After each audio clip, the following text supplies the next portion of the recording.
So the last recording, we left off trying to play the melody starting on white keys, starting on C and starting on D.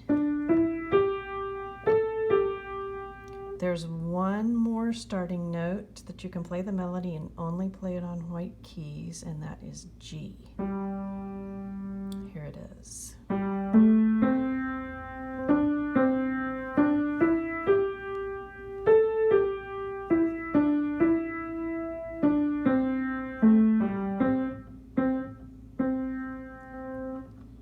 So those are the three examples where every key of the melody is a white key that's provided in the book.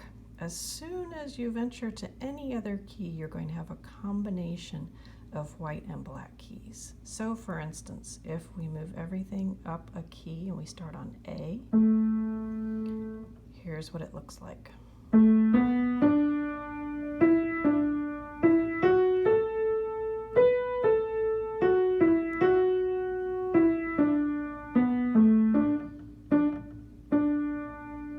So we started off fine, right? Lots of white keys, but we needed an F sharp.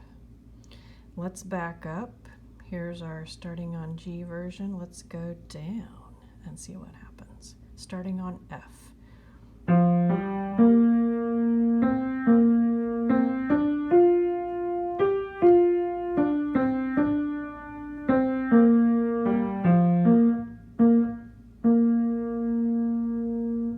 Have fun practicing those.